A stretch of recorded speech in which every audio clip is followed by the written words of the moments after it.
ये जिस तरह से हमारे यहाँ पाकिस्तान की मईशत को बयान किया जाता है ना पसे मंजर के अंदर, बिल्कुल ऐसे लगता है जैसे सलमान खान की कोई फिल्म चल रही है। ना कोई स्टोरी है, ना कोई स्क्रिप्ट है, बस गाने और डांस है। और फिर आखिर में कहती है जानम समझा करो। ठीक है, यानी खुद ही समझ जाओ। देखिए बात यह है कि किसी भी चीज की रियलिटी को समझने के लिए आपको लॉजिक को समझना पड़ेगा, मतन को समझना पड़ेगा, यह समझना पड़ेगा कि मीट क्या है पाकिस्तान की इकोनॉमी। मैं आपको सही ये बात बता रहा हूं कि मैंने पाकिस्तान की तो खाक छानी ही है, लेकिन आप प्रोग्राम की मकबूलियत से ये समझ गए होंगे कि मैंने दुनिया की भी खाक छानी जगह जगह। तो मैं आपको बता रहा हूं कि जहां जहां मैंने इकोनॉमिक डेवलपमेंट देखी है, यार मैं क्या लफ्ज इस्तेमाल कर रहा हूं, देखी है, यकीन करो आंखों देखी। अगर मैं जैसे अभी प्रोग्राम के आगाज से पहले मलेशिया की बात कर रहा था, मलेशिया में मैंने इकोनॉमिक डेवलपमेंट इन आंखों से देखी है।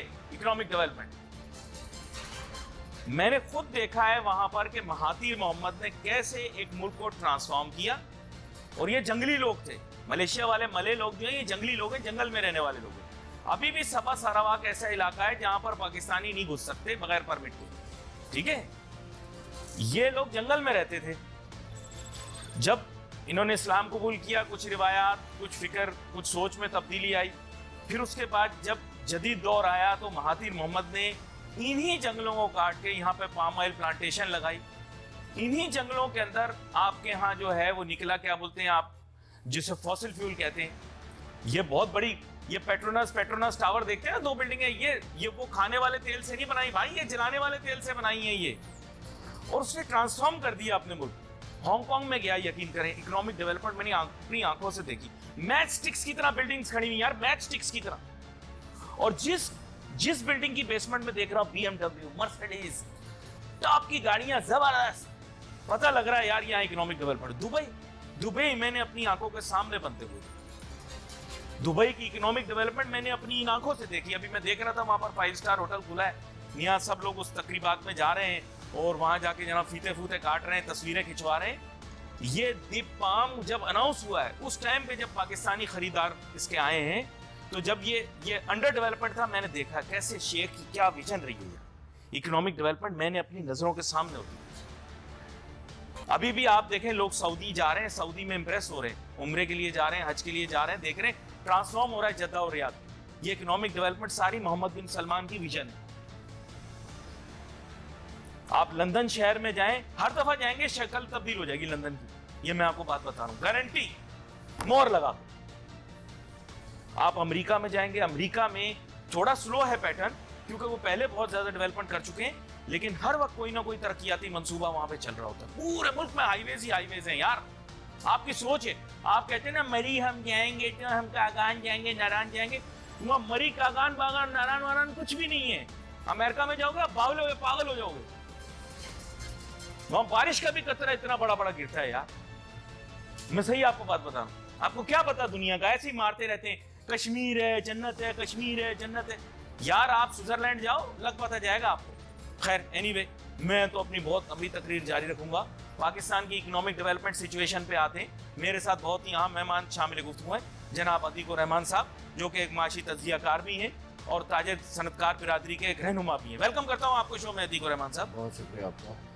देखिए अतीकुर रहमान साहब, मुल्क की सिचुएशन अब तब्दील हो रही है। सबसे पहले तो मैं आपसे बुनियादी सवाल पूछूंगा कि अभी फिर वही तसादुम किसी कैफियत क्रिएट हो गई है, इदारों पर बेवजह की तनकीद, जो कि मैं हमेशा से पहले पिछली हुकूमत को कहता था कि एक मखसूस इदारे के पीछे मत जाएं, आपको मार पड़ेगी। वही हुआ और मसला हो गया। अब वो बोलते हैं नहीं हमारी सुलह करवा दो, हम दोबारा आना चाहते। इसी तरह अब ये मौजूदा हुकूमत है, ये एक मुख्तलिफ इदारे के साथ तसादुम में जारी। मईशत के हालात ये है कि लोगों के पास रोटी खाने के लिए नहीं है। आपके ख्याल से क्या मईशत में बात होनी चाहिए या सियासत में बात होनी चाहिए, लड़ाई झगड़े होने चाहिए, क्या कहते हैं आप? बहुत शुक्रिया अली, आपने इतनी खूबसूरत बात की और डेवलपमेंट्स की बातें हुई, दिल खुश कर दिया। आपने मलेशिया का एग्जांपल दिया, हांगकांग का एग्जांपल दिया, अमेरिका का दिया, यूरोपियन में यूके का दिया। हकीकत यही है कि उनके यहाँ जो प्रायोरिटीज़ है ना वो इकनॉमी है। हमारे यहाँ प्रायोरिटी पॉलिटिक्स है और इकोनॉमी नहीं है। ये हमेशा की मेरी शिकायत है और मैं इसके लिए हमेशा बात करता हूँ और लोगों से कहता हूँ कि देखें 1947 से लेकर अब तक जो कुछ भी हालात हमने देखे उसमें यही है कि कभी नहीं इकोनॉमी को प्रेफरेंस देते, कभी नहीं इकोनॉमिक चार्टर पे रहते कि अगर यार किसी ने अच्छा काम किया है तो उसको आगे बढ़ाओ, उसको सबोटाज नहीं करो। इन चीज़ों को अगर लेकर हम चलें तो मैं समझता हूँ कि हमारे पास भी इतने टैलेंट्स हैं और इतनी अपॉर्चुनिटीज़ हैं, इतने पोटेंशियल्स हैं। मैं सिर्फ एक बात इस लम्हे पे कहूँगा, हमने जो सबसे बड़ा कसूर किया ना, ये पूरा 47 से लेके अब तक ये 2023 चल रहा है, वो हमने अपने पोटेंशियल्स को देखा नहीं है।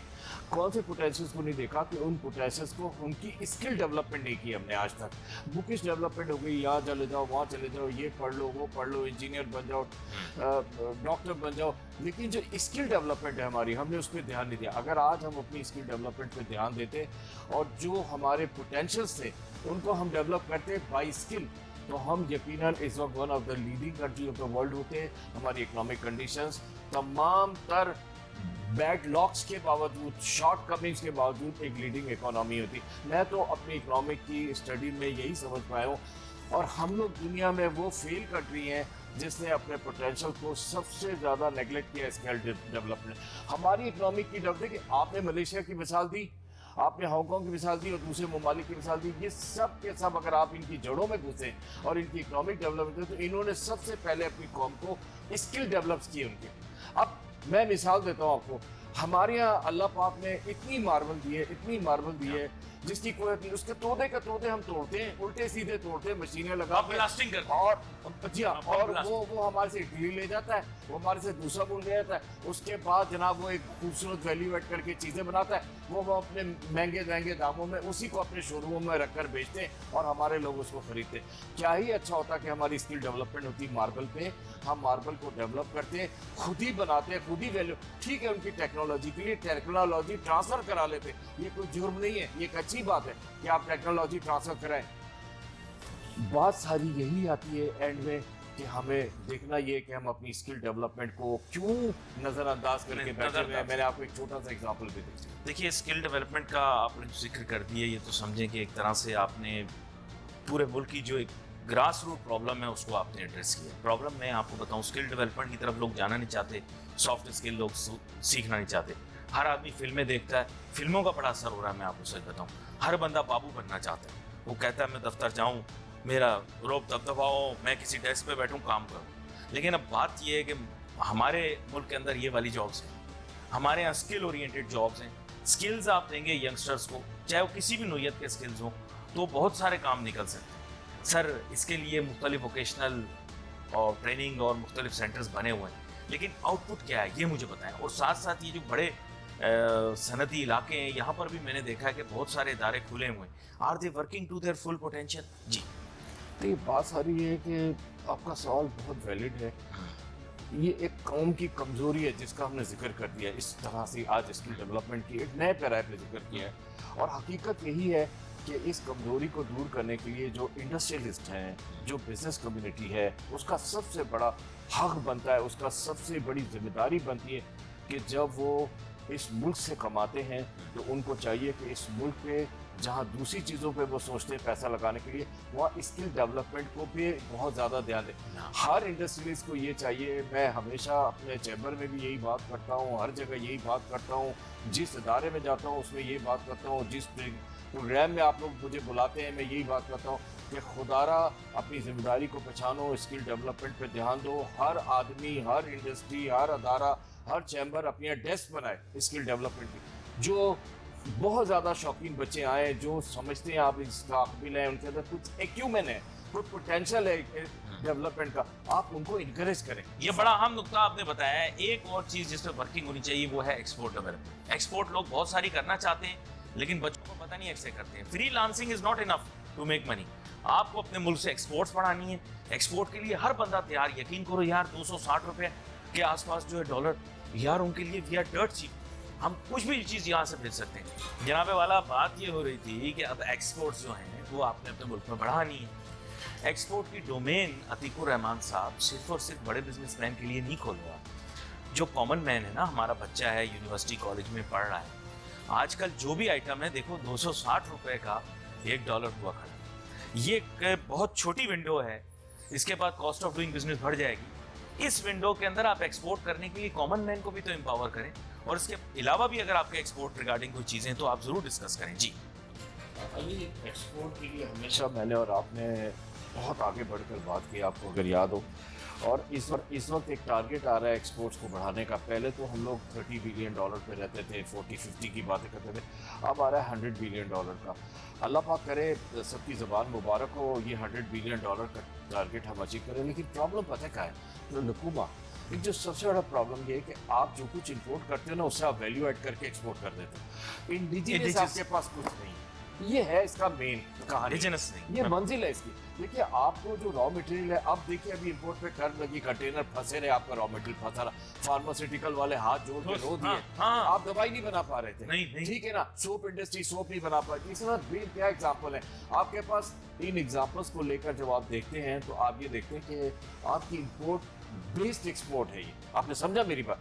इंपोर्ट बेस्ड एक्सपोर्ट है। अब जब आप इंपोर्ट करोगे तो उससे कुछ बनाओगे। कॉटन भी अब आप इंपोर्ट करने लगे हो, यार्न भी, सारा कुछ एक्सपोर्ट। जितना भी आपका टेक्सटाइल है, ये जो भी कुछ है, वो सारा का सारा मोहताज है आपकी इंपोर्ट पे। हमारी गवर्नमेंट ने क्या करा है कि उससे इंपोर्ट पे कर लगाया है, और वो ठीक है, उसके फॉरेन एक्सचेंज रिजर्व्स के रीजन है, सब कुछ है, लेकिन बहुत बड़ा लॉस हो गया। एक उसका लॉस ही हुआ कि नहीं, आपने एक बहुत बड़ा पेंडोरा बॉक्स खोल दिया भाई। आपने इस चीज को एक्सपोज कर दिया कि इंडिजिनसली हमारे पास प्रोडक्ट मैन्युफैक्चर करने के लिए रिसोर्सेज अवेलेबल नहीं है, सिस्टम्स अवेलेबल नहीं है, बिजनेसेस अवेलेबल नहीं है। ये बहुत बड़ी बात की है आपने। बिल्कुल, ये हकीकत है। और इसको जब तक हम दूर नहीं करें, हमें हमेशा कोशिश ये करनी चाहिए कि हम अपना रॉ मटेरियल और खास करके अपनी एक्सपोर्ट इंडस्ट्री का, वो हम यहाँ खुद पैदा करें। कॉटन के जो टारगेट थे हमारे, हम तो लीडिंग थे, हम कॉटन अपनी दूसरों को भी देते थे। आज हम तकरीबन कई बिलियन डॉलर्स की तो कॉटन इंपोर्ट कर रहे हैं। तो क्या हो रहा है कि हम हर शोबे में जाकर देख लें, आँख खोल लें, आँख बंद कर लें, इंपोर्ट ही इंपोर्ट है और कुछ भी नहीं। अब इंपोर्ट पे कर लग गया तो क्या हो रहा है कि हेवी डेमरेज पे करना पड़ा, रेंटल्स कंटेनर के पे करने पड़े। इसके अलावा एक $5,000 की चीज़ $10,000 की हो गई, वहाँ पे यार्ड के चार्जेस, ये वो पता नहीं दुनिया जहान का मिलाकर, डिटेंशन वगैरह। तो ये जो प्रॉब्लम हमारे पास आया ना, उससे प्रोडक्शन की कॉस्ट को भी हमारे एक लुकमा दूं आपको, एक छोटा सा। देखो, आप अभी यूथ्स को भी एम्पावर करने के लिए काफ़ी बातें करते हैं। आपकी यूथ में बहुत इंटेलिजेंट बच्चे हैं, इनमें विजन भी है, इनकी थिंकिंग भी अच्छी है, इनका बिजनेस एक्यूमन भी है। आपने मुझे एक दफ़ा अपनी आप भी थी यहाँ प्रोग्राम में भी बताई थी कि आपने हम्बल बिगिनिंग से स्टार्ट किया और फिर प्रोग्रेस की। देखिए, बात ये है कि वन हैज़ टू अंडरस्टैंड कि आप यूथ को एम्पावर करें। हम्बल बिगिनिंग से जो बढ़ने वाला आदमी है, उसको भी एक्सपोर्ट की अपॉर्चुनिटी दी। आपके जो बड़े बिजनेसमैन हैं, इनका विजन नहीं।